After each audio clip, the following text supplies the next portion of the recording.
जय ज्योती जय Savitri. 11 April 2026 Mahatma Phule यांची 200वी जयंती। त्यानिमित्ताने महात्मा फुले यांनी त्या काळी अखंडद्वारे मोठे प्रबोधनात्मक कार्य केले, ते आजही उपयुक्त आहेत। मी आरती अंकुश लोखंडे, माणिकवाडा, यवतमाळ आपणासमोर सादर करते महात्मा फुले यांची अखंड काव्यरचना। ऐका अखंड। भटीन शूद्राची करी ना मजुरी, भटीन शूद्राची करी ना मजुरी, काढणी न करी शेतामध्ये। भटीन शूद्राची करी ना मजुरी, काढणी न करी शेतामध्ये। पेंढ्याचे ते ओझे खळ्यात नेईना, पेंढ्याचे ते ओझे खळ्यात नेईना, कणसे मोडीना त्याच्या संगे, कणसे मोडीना त्याच्या संगे।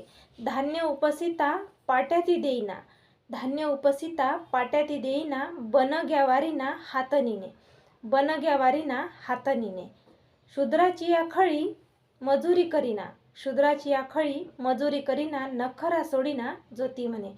शूद्राची आखळी मजुरी करीना, नखरा सोडीना ज्योती म्हणे। याचा अर्थ सांगते, भटाची स्त्री शूद्र किंवा कष्टकरी लोकांच्या शेतात जाऊन मजुरी किंवा तिथली कष्टाची कामे करत नाही। ती शेतातील पेंढ्यांचे जड ओझे खळ्यावर वाहून आणत नाही, तसेच धान्याची कणसे तोडण्याचे काम ती करत नाही।